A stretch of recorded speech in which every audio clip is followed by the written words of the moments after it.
Welcome, affiliated listeners, to another Monday Minutes. I am your host today, Kyle Kostechka, and I'm going to be talking about something I'm actually really passionate about. Probably talk more than I should about it, but I haven't talked to you about it, and that is using value-led networking in your business, especially when you're looking to grow it and find that next partnership, that next affiliate, that next whoever. You might be asking yourself, what is value-led networking? Well, I don't really know. I kind of just made up the term. It probably was made up by somebody else beforehand. But what it is to me, it actually goes back to a book called The Gogetter. And if you've read that book before, the concept is there's this salesman that's just, I think what we think of when we think of networking and sales, they are a go-getter. They go after anything. It's what I could do for me. I'm going to hit my numbers, crush my numbers. If we looked at this in an offer, I have an offer, I'm going to go get affiliates. I'm going to get them to promote it. Aggressive. What do I need?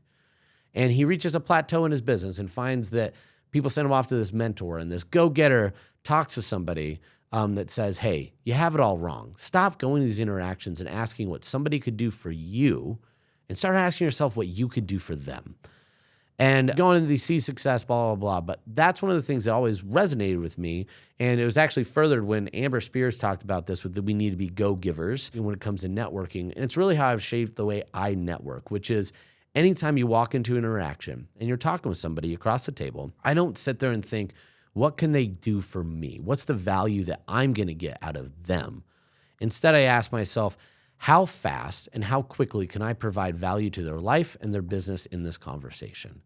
That's the first thing I do in any interaction. And you might ask yourself, why? Why would you do that? Well, one of the biggest things is, there's lots of reasons. One of the biggest things, it's the law of reciprocity. I create an immediate deficit of relational equity that they already are like, wow, this person just gave me value. In fact, I was at a networking event last week, and I was able to do it within 30 seconds of a conversation, immediately providing value for somebody. And they literally stopped and said, holy cow, we've only been talking for like 30 seconds a minute, and you just provided massive value. That's wild, right? That person was desperately seeking the rest of the conversation a way to make up and find a way to bring value to me because they had value so quickly. On top of that, so they already create this reciprocity where they're seeking to fill value in the value void that you created. For those Office fans out there, I always think of the episode of Dwight and Andy where Dwight's trying to get the whole office to owe him one. And Andy, like anytime Dwight has a favor out there, he's just, I got a favor back, right? So you create that deficit that needs to be filled with the value you provide. The other thing too is, if you could, when you're networking, one of the most important things that you want to do is to live in the mind space of the person you're talking to. I always like to strive for being that guy, right? You want to be, when someone comes and has a question, say, oh, I know a guy. You want to be that person. You want to be the guy at the end of whatever it might be.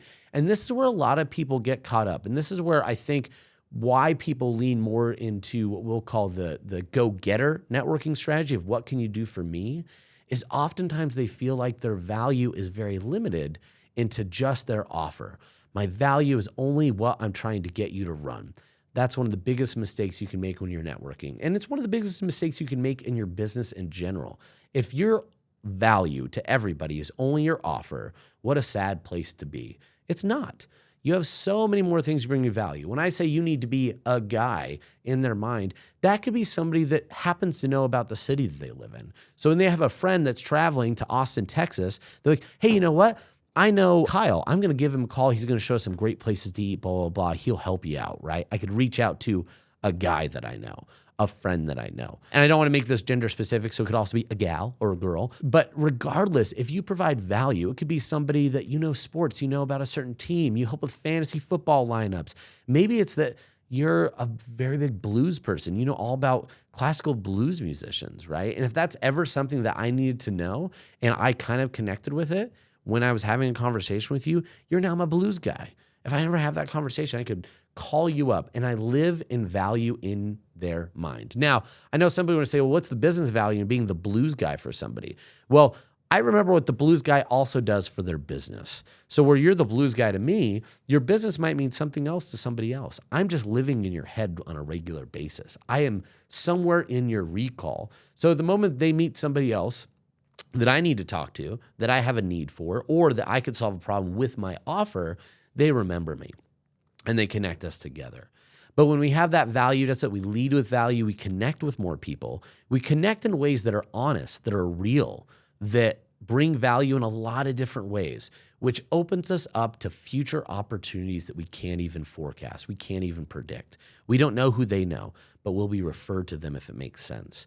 We don't know in the future who they might meet, but all of a sudden we still live in their brain, and that value-led networking matters and brings us forth, and they want to fill the value deficit that we created in the beginnings of our relationship, and all of a sudden you get a referral, you get an affiliate, you get whatever you might need to help grow your business. And that's how that term, your net worth is equal to, or your network is equal to your net worth. That old adage really comes when you're creating value in your network, which means you need to lead with that value first when you're networking. So there's a lot of tactics in this. If you ever want to learn more about it, I haven't done this before, but reach out to me. Send me an email, just my first out last name at clickbank.com, and say, hey, I would like to learn more about this, and we'll see what I can do to maybe answer some questions. Until next time, look forward to hearing from you guys, and you have a good one. Thank you.